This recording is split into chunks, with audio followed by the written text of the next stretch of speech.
And now, all hell is about to break loose. I'm your huckleberry. Why, Johnny Ringo, you look like somebody just walked over your grave. You have just witnessed once again a powerful frame from Tombstone 1993, a film that carved its name into history as an immortal monument of the modern Western. Even after more than 3 decades, the image of gunslingers stepping into the line between life and death still stirs the audience's heart as if it were the very first time. Yet behind what seemed to be a work made solely for entertainment lies truths that even the most devoted fans may never fully know. There were those who risked their very lives just to deliver performances so real they became terrifying, only to meet a tragic end that no one in the crew dares to speak of. More haunting still, a death scene in the film was not just a piece of fiction, it had actually happened in real life, like a ghost of history breaking into the screen.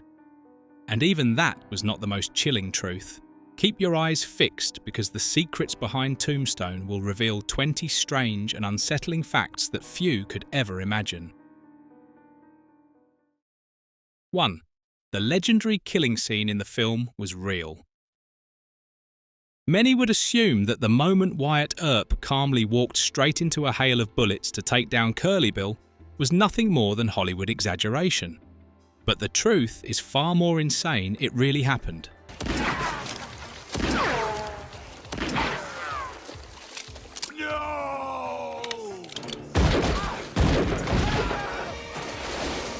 In 1882, at Iron Springs, amid the choking red dust and the thunder of hooves, Wyatt and his companions suddenly came face to face with Curly Bill's infamous gang.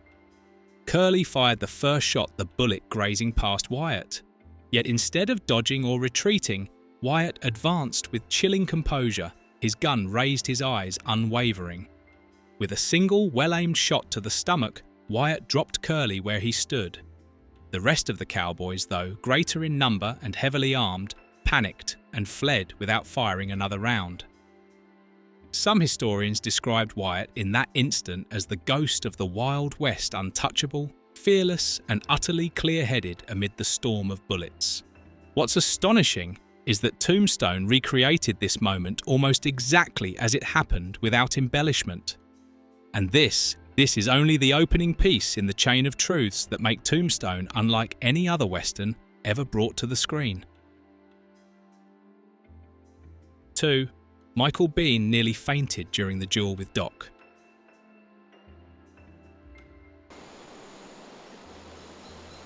All right, longer. Let's do it. The showdown between Doc Holliday and Johnny Ringo stands as one of Tombstone's greatest climaxes. No booming score, no lengthy dialogue, only eyes locked in predatory tension, air thick with suspense and the gunfire waiting to break the silence. Few knew that behind Johnny Ringo's wild stare, Michael Biehn was on the edge of collapse. Under the scorching Arizona sun, he wore a stifling black costume. While the crew sought refuge in the shade, Biehn had to stand alone in the open eyes, unblinking face, unflinching, because the camera was locked on his close-up. Minute after minute, his body began to falter. His vision blurred, sweat stopped flowing. His body had run dry. And then, as soon as the director called cut, Biehn nearly dropped to the ground. It sounded like an accident, but when the footage was reviewed, the crew was shaken. That stare, that presence. It was too real beyond acting. And now, imagine this.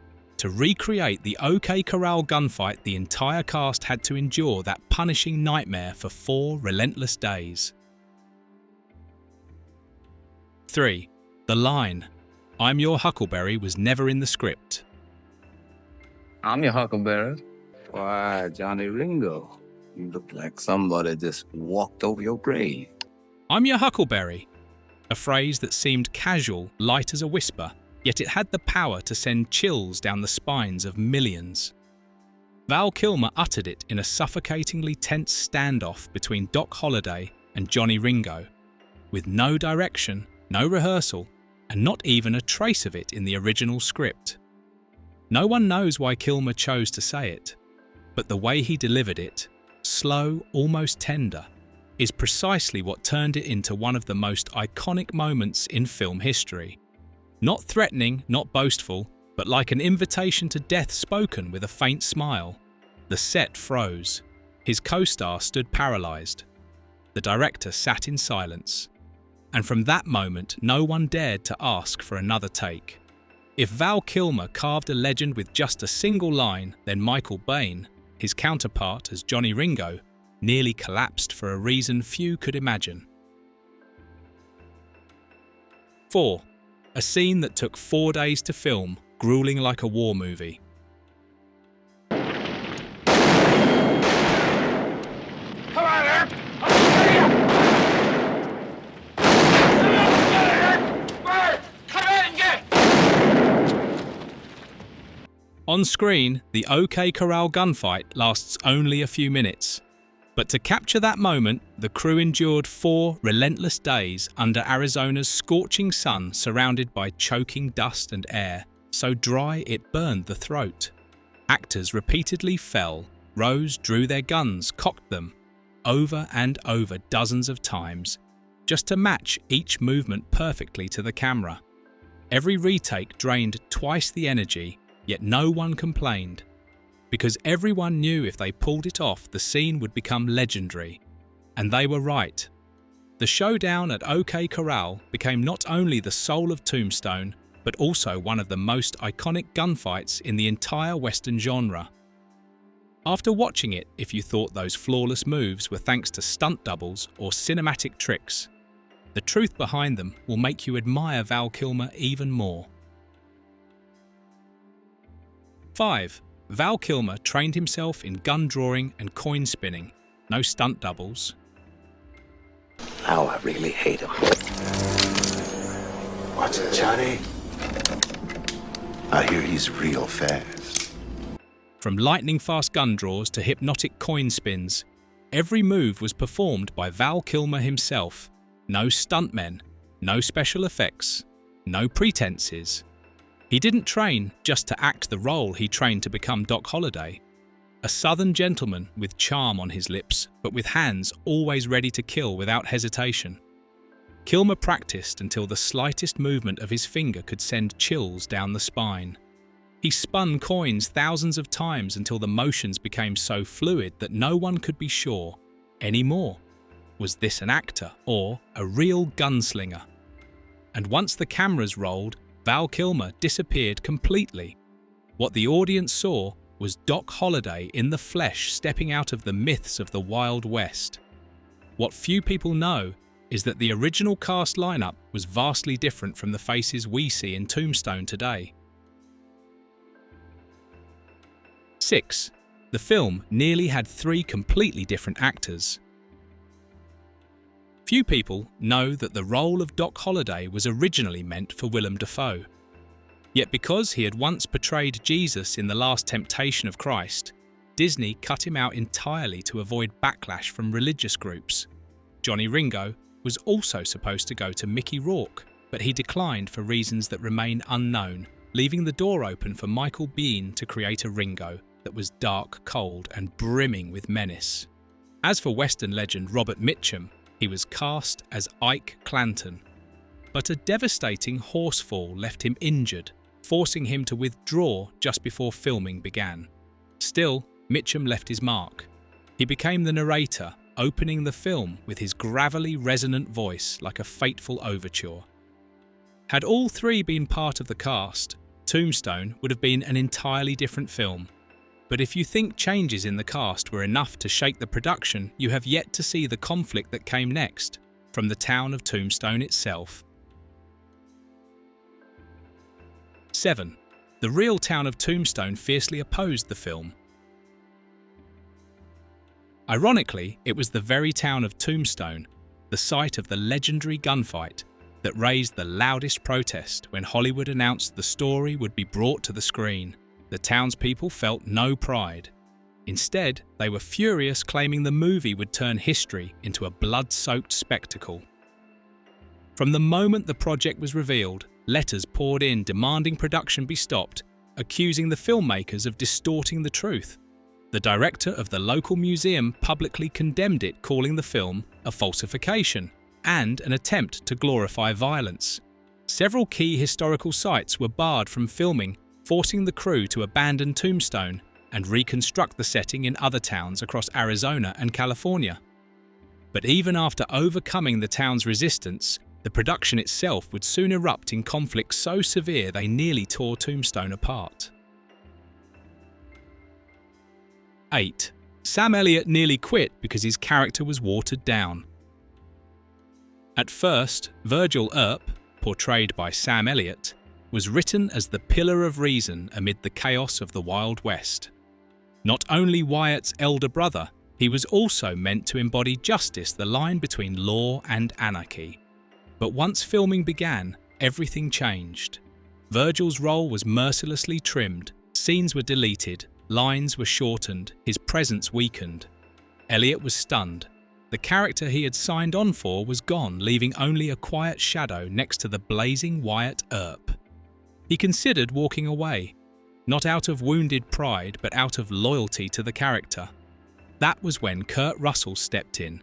More than just the lead actor, he was the unspoken commander of the set. Russell sat with Elliott, reviewing every scene, dissecting every line. Together, they revised, fought, and eventually restored part of Virgil's soul. But just when the conflicts seemed to settle, another secret surfaced who was truly directing Tombstone. 9.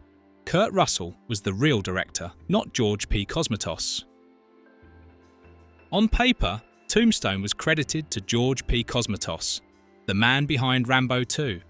But in reality, the one steering the ship was Kurt Russell himself. Screenwriter Kevin Jarrah was the original director. But his slow pace threw production into chaos and got him fired. The studio brought in Cosmatos as a legal nameplate, while the actual authority quietly shifted to Russell. Every schedule, every camera angle, every line. Russell controlled them.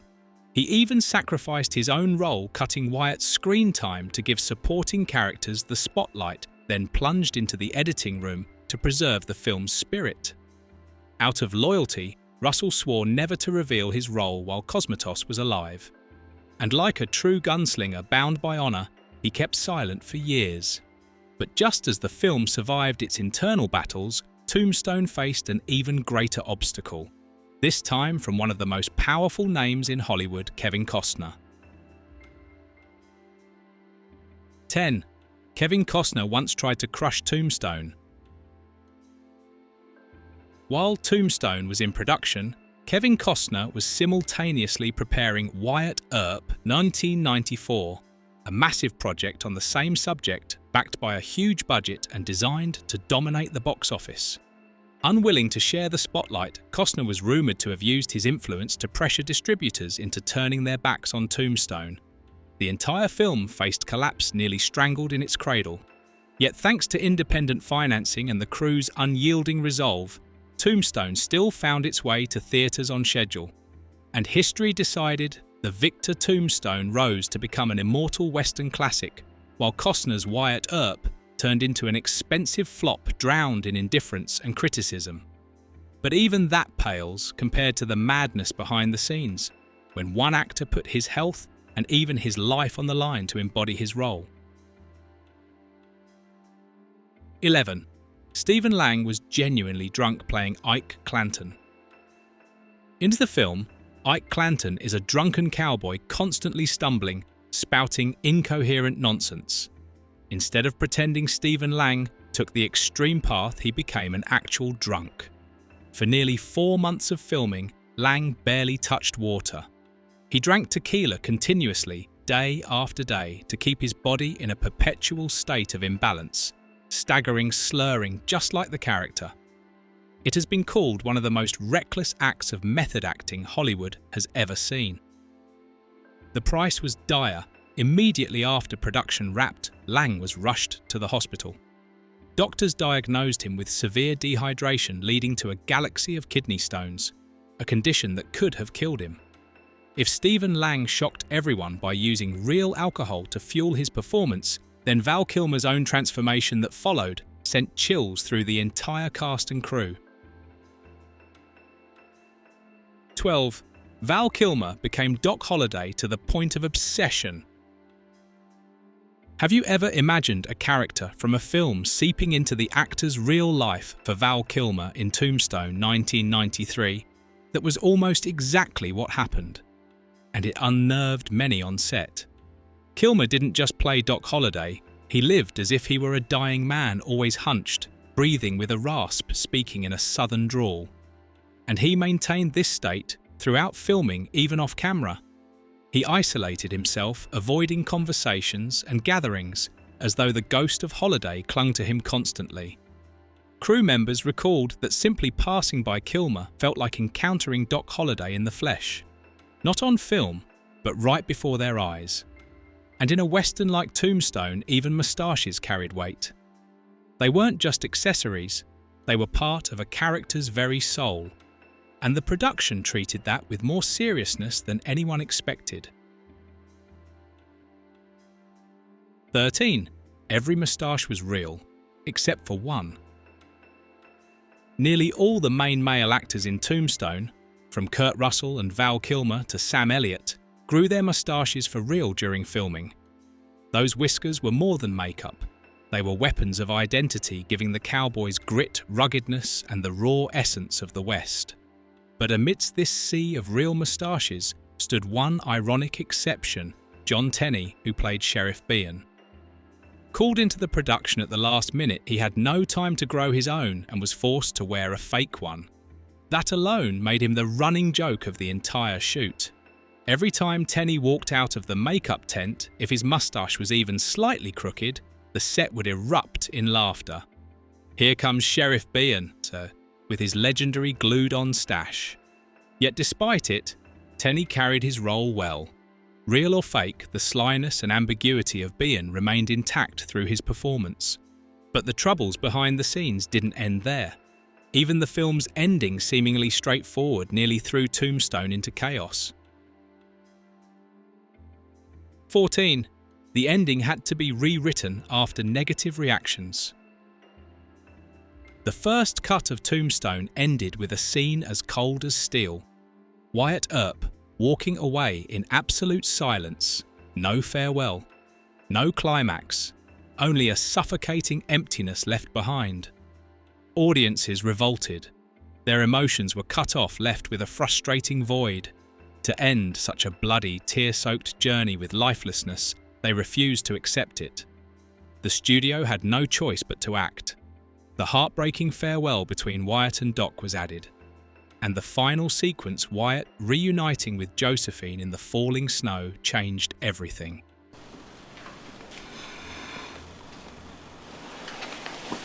Just a few minutes yet, they gave Tombstone the human resonance it needed, sealing its place as immortal. But few know that Doc Holliday's real death was nothing like the peaceful image the film portrayed. 15. Doc Holliday's haunting real last words. In the film, Doc Holliday fades away like smoke, quiet, serene, at peace. But in reality, his death was a brutal strike against his pride. This is funny, those were his final words. They sound light, but they carried bitter irony. A man who spent his life under the barrel of a gun, always faster than the man in front of him, ended up dying in bed. No gunfire, no cowboy boots, a death far too quiet, far too wrong. So wrong that Doc himself could only laugh bitterly at the cruel irony. And after all the haunting stories behind the scenes, perhaps the most surprising truth came from the man who embodied the very heart of the film. 16. Kurt Russell cut 20 pages of his own lines to give space to others. In Tombstone, Kurt Russell played Wyatt Earp, the core of the entire story. Yet instead of turning the film into his personal stage, he chose to step back. With full control behind the camera, Russell could have easily kept the spotlight. But he deliberately cut nearly 20 pages of Wyatt's dialogue. He wanted other characters to breathe to live, especially Val Kilmer's Doc Holliday. Thanks to that sacrifice, Doc had room to burn brightly, gifting the audience the immortal moment with the chilling line, "I'm your huckleberry." But just when it seemed the production had stabilised, a new crisis struck, this time in one of the most vital parts of the film, its score. 17. The score had only 4 weeks to be completed, and still became legendary. As Tombstone entered post-production, its original composer abruptly quit, leaving the film in turmoil. The project was suddenly on the verge of having no finished soundtrack. Bruce Broughton was brought in, given only 4 weeks to compose, record and complete the entire score for a nearly 2-hour film, a task that seemed impossible. Yet Broughton not only finished in time, he infused Tombstone with a symphony of tragedy and grandeur. His music was mournful yet fierce, imbued with the spirit of the West and the essence of heroism.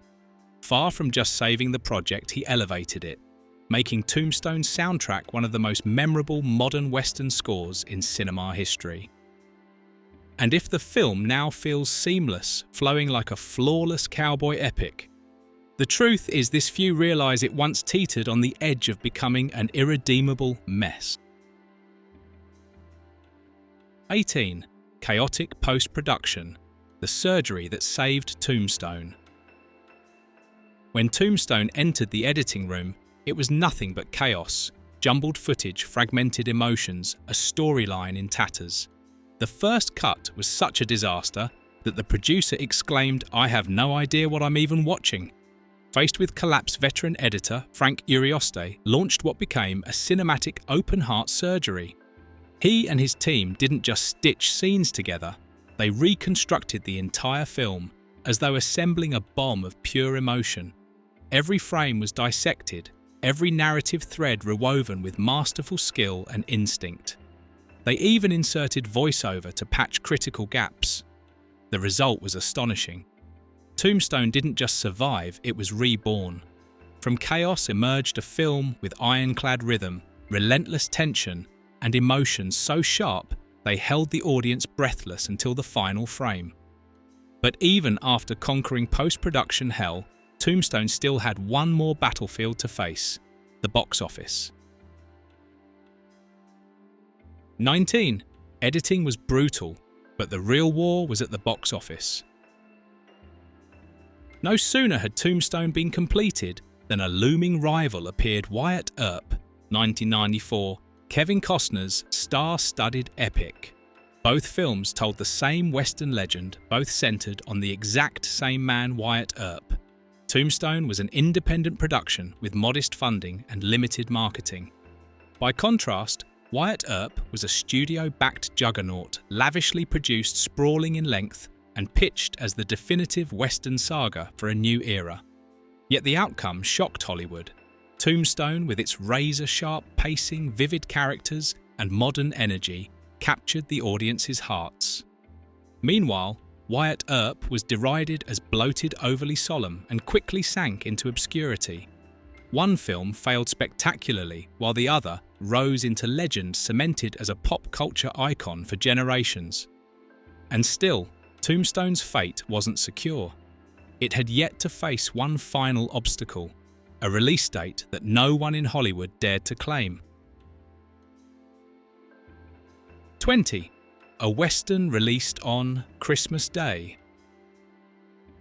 December 25, 1990, while theatres overflowed with family films, comedies, and the magic of the holiday season, Tombstone appeared amid Christmas lights and church bells, with gunfire. No one believed that a story of shootouts, vengeance, death, and moral collapse could survive during the season of peace, especially when Tombstone was released on the very same day as Batman: Mask of the Phantasm, a major competitor aimed squarely at mainstream audiences. And yet the impossible happened. Tombstone not only survived, it triumphed at the box office.